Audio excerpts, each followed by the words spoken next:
नमस्कार दोस्तों। आज का प्रश्न मुझसे पूछा है ऋषि महाजन जी ने, कलकत्ता से हैं। और मुझसे पूछा कि पर्सनल और फैमिली लाइफ को कैसे बैलेंस करें। तो ऋषि महाजन जी, आप 62 साल के हैं, मैं 56 साल का हूँ, तो तकरीबन हम एक ही जनरेशन के हुए।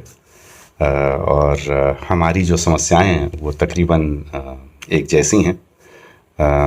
तो मैं आपको अपना नज़रिया बताता हूँ इस पे। ये बहुत ही आजकल जितने भी माँ बाप हैं जिनके बच्चे बड़े हो गए हैं और आजकल बच्चे करियर्स ढूंढ रहे हैं और हम माँ बाप जो हैं उनको सपोर्ट करने की कोशिश में लगे हैं, हम सब की प्रॉब्लम्स तकरीबन एक जैसी हैं। मैं बाकी बच्चों को भी बताता हूँ कि उनकी जो प्रॉब्लम्स हैं और स्ट्रेसेस जो हैं वो उनकी एज से संबंधित हैं। 25-26 साल के जो हैं उनके चैलेंजेस अलग हैं और हमारी उम्र के लोगों की चैलेंजेस अलग हैं। तो सबके हमारे अपने अपने तरीके होते हैं कि इन प्रॉब्लम्स को किस तरह से हम सॉल्व कर सकें। मेरा सोचना ये है, मेरा विचार ये है कि हम लोग की जो हिंदुस्तानी सभ्यता है बड़े सालों से, हज़ारों सालों से चलती आई है और उसी सभ्यता में इन सब चीज़ों का कहीं ना कहीं एक समाधान दिया हुआ है। पिछले 50-60 साल में जो मॉडर्नाइजेशन हुई उसमें क्या हुआ कि हमारा नज़रिया थोड़ा सा धुंधला हो गया, हमारे बच्चों का और हमारा भी, क्योंकि मॉडर्नाइजेशन इतनी तेज़ी से हुई। और मॉडर्नाइजेशन तो पहले भी होती थी, लेकिन पिछले 50-60 साल में मॉडर्नाइजेशन के साथ साथ क्या हुआ, एक्सपोजर बहुत बढ़ गया। टीवी के माध्यम से, रेडियो के माध्यम से, सोशल मीडिया के माध्यम से, कंप्यूटर के माध्यम से पूरी दुनिया जो है वो आपस में कनेक्ट हो गई।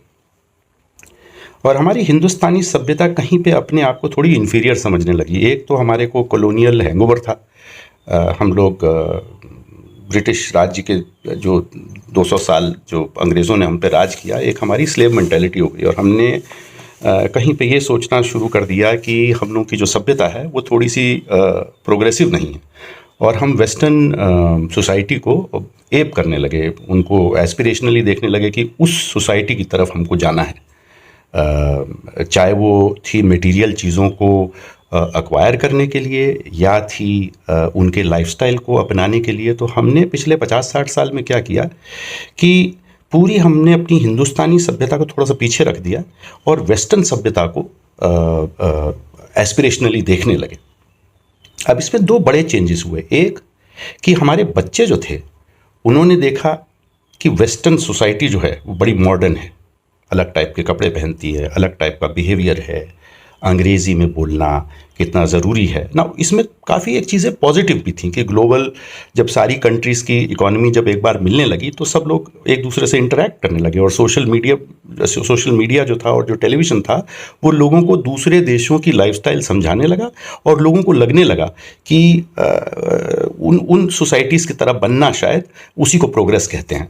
आप आज की तारीख में किसी बच्चे को देख लीजिए, आप पूछिए कि उसकी एस्पिरेशन कहाँ है, तो वो कभी आपको ये नहीं बोलेगा कि मैं सारनाथ मंदिर देखना चाहता हूँ या मैं अपने देश की मैं ताजमहल देखने जाना चाहता हूँ। वो बोलेगा आपको कि मैं फ्रांस जाना चाहता हूँ, पेरिस जाना चाहता हूँ, बाहर के देशों का नाम लेगा, क्योंकि वो सोचता है कि वो उसके लिए एस्पिरेशनल है। हमारी हिंदू सभ्यता में इस प्रॉब्लम का समाधान दे रखा था कि किस तरह से आप अपनी पर्सनल लाइफ जो कि गृहस्थ से संबंधित है और प्रोफेशनल लाइफ उसको आप कैसे बैलेंस कर सकें। तो इसमें मेरा ये सोचना है कि जो हिंदुस्तानी सभ्यता, जो वैदिक शास्त्र जो हमारे बोलते थे कि ब्रह्मचर्य आश्रम है, एक स्टेज होती है लाइफ की जिसमें आप पढ़ते लिखते हैं, जिसमें आप माँ बाप की, गुरु की गाइडेंस में रहते हैं और उसके बाद आपका आता है गृहस्थ आश्रम। गृहस्थ आश्रम में आप घर गृहस्थी में लग जाते हैं, प्यार मोहब्बत, पारिवारिक जिम्मेदारियाँ, बच्चे, उनका सेटलमेंट, उनको ब्रह्मचर्य में डालना, वो सब जिम्मेदारियाँ हो जाती हैं। और उसके बाद होता है वानप्रस्थ, जिसको बोलते थे कि रिटायर्ड लाइफ। आप अपने आप पे कंसंट्रेट करते थे, इंडिविजुअल लाइफ पे कंसंट्रेट करते थे, तो उसका संन्यास आप ऊपर चले जाते थे, ऊपर चलने की तैयारी करते थे। एक चीज़ तो ज़रूरी है कि अगर हमको जन्म मिला है तो एक चीज़ सर्टन है, वो ये है कि हमने मरना है। अब इस जीने और मरने के बीच में एक खेल होता है, एक सर्कस। वो सर्कस अगर आप पैदा हुए हो, आपने उस सर्कस में भाग लेना ही लेना है। सिर्फ आपके पास एक ही चीज़ है कि जो चॉइस आप बनाते हो उस सर्कस में आपने क्या पार्ट अदा करना है, कैसे करना है, कब करना है, कितना करना है, वो डिसीजन आपके हाथ में। तो अगर आप जानते हैं कि आपकी ज़िंदगी की ये जो स्टेजेस हैं, इन स्टेजेस में उन स्टेजेस से संबंधित चिंताएं रहेंगी, और उस स्टेज से अगली स्टेज में जाने से पहले आपको उस कुछ एक चीज़ों को त्यागना, वो कंट्रोल जो है वो आपको अपने अंदर लेना पड़ेगा। नहीं तो क्या होगा, यही जो बच्चे चाहते हैं कि वेस्टर्न लाइफस्टाइल की तरफ जाएं, लेकिन साथ ही साथ ये भी जानते हैं कि हिंदुस्तानी सभ्यता में माँ बाप की सपोर्ट जो है वो बहुत ज़रूरी होती है। हिंदुस्तानी सभ्यता में, अंग्रेज़ों में क्या होता है, बाहर वाले देशों में क्या होता है कि 15-16 साल का बच्चा होता है, उसको घर से बाहर कर देते हैं, कहते हैं जाओ दुनिया की ठोकरें खाओ, अपने आप सीखो, अपने पैरों पे खड़े हो, जो कुछ भी करना है अपना करियर बनाओ, अपनी ज़िंदगी बनाओ, और घर से लेकिन बाहर जाओ। और माँ बाप जो है वो कोई सपोर्ट नहीं करते, वो सिर्फ ये कहते हैं अच्छा अगर आपको ज़रूरत पड़ेगी हमसे मांगना, अगर हम देने वाली हालत में होंगे तो हम आपको देंगे, नहीं तो वो भी नहीं। लेकिन उस सभ्यता में क्या होता है कि माँ बाप जब बुजुर्ग हो जाते हैं तो ओल्ड एज होम में रहते हैं, बच्चे हो सकता है आपके पोता पोती वो आपको मिलने आ जाए महीने में 2 महीने में एक बार, तो वहाँ का लाइफस्टाइल अलग होता है।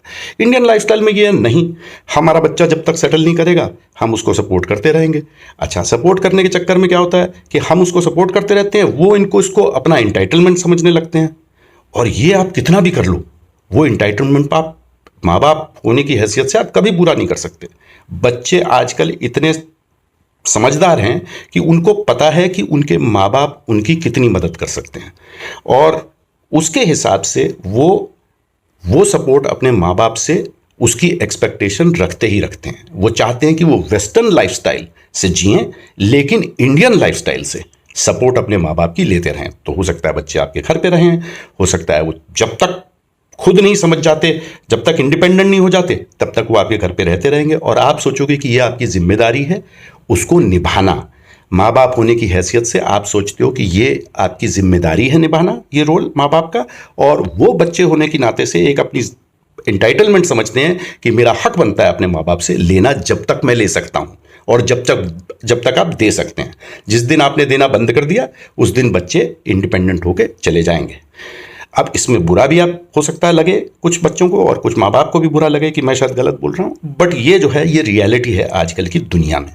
तो इससे माँ बाप होने के नाते आप क्या कर रहे हैं, आप अपने बच्चों को फेल होने के लिए इनकरेज कर रहे हैं। क्यों? क्योंकि आप सपोर्ट देते रहते हैं, इसलिए बच्चा अपने पैर पे खड़ा होना सीखता नहीं, और क्या होता है आप उस डिसीजन को डिले करते रहते हैं। आप अपने गृहस्थ आश्रम को एक्सटेंड करते रहते हैं, अपने बच्चे को ब्रह्मचर्य से गृहस्थ आश्रम में आने को भी डिले करते रहते हैं।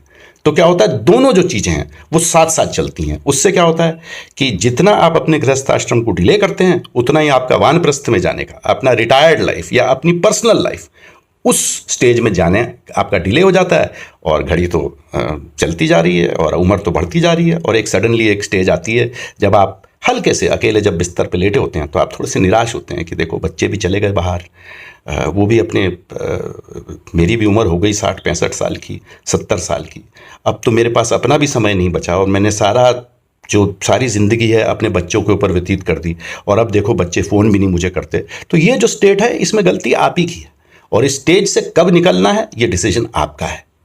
तो ये मैं हर एक पेरेंट्स को आज की तारीख में कहूँगा कि आप अपने बच्चों को इनेबल करिए, उनको अपने पैरों पर खड़े होने के लिए इनेबल करिए, उनको अच्छा वैल्यू सिस्टम सिखाइए, उनको सिखाइए कि किस स्टेज पे उनको अपने इंडिविजुअली अपने पैर पे खड़े होना ज़रूरी है। कुछ लोग कहते हैं नहीं हम जॉइंट फैमिली में रहेंगे, जॉइंट फैमिली में तभी तक रहेंगे जब तक उनको इंडिपेंडेंस मिलेगी। जब उनको आप इंडिपेंडेंस उनको नहीं मिलेगी तो वो कहेंगे आपके साथ वो नहीं रहना चाहते, अनलेस ऑफ कोर्स लाचार हैं कि कुछ काम नहीं कर पा रहे या सेटल नहीं कर पा रहे। तो ये जो डिसीजन है ये मैं चाहता हूँ कि हर एक पेरेंट्स इसको अपने नज़रिए से, अपने सोशल स्ट्रक्चर, जिस भी माहौल में आप रहते हैं, गांव में रहते हैं, शहर में रहते हैं, हमको अपने हिसाब से इस डिसीजन को लेना पड़ेगा, क्योंकि अगर हम नहीं लेंगे तो हम कभी भी अपनी पर्सनल लाइफ जो कहते हैं, अपने आप की देख रेख, इसमें कभी भी कंसंट्रेट नहीं कर पाएंगे, इसको डिले करते रहेंगे अपने बच्चों के फ़ायदे के लिए। और खुदा न खास्ता अगर हम ये करते करते चले गए तो क्या होता है, बच्चे भी उतने ही ज़्यादा निराश हो जाते हैं, क्योंकि उनको आदत होती है एक सपोर्ट सिस्टम की। तो मैं चाहता हूँ कि जितने जल्दी आप अपने बच्चों को इंडिपेंडेंट कर दें, उतना आपके लिए भी अच्छा होगा और आपके बच्चों के लिए भी अच्छा होगा। ये मेरा नज़रिया था। हो सकता है इसमें मैंने थोड़ा सा एक नेगेटिव कॉनोटेशन दिया हो, बट मुझे लगता है कि अगर हम लोग ये नहीं करेंगे तो हम लोग अपने यंगर जनरेशन को इंडिपेंडेंट होने से रोकेंगे, और and it will be at the cost of our own personal life. तो बहुत ज़रूरी है कि हम अपने जीवन पे भी, अपने आप के लिए भी थोड़ा कॉन्सेंट्रेट करें। हो सकता है आप जो मैंने बोला उस पे आप कुछ टिप्पणी देना चाहें, या बड़ा अच्छा लगेगा कि अगर मैं आपसे डायरेक्टली भी कभी मुझे मौका मिले आपसे बात करने का, एंड कोई कमेंट होगा तो ज़रूर दीजिएगा। Thank you very much. हो सके तो ज़रूर मेरे से कनेक्ट करिएगा। मुझे क्वेश्चन भी अच्छा लगा, और मैं आपसे और कुछ सीखना चाहूँगा इसके बारे में, अगर आपका नज़रिया थोड़ा सा अलग है। Thank you very much.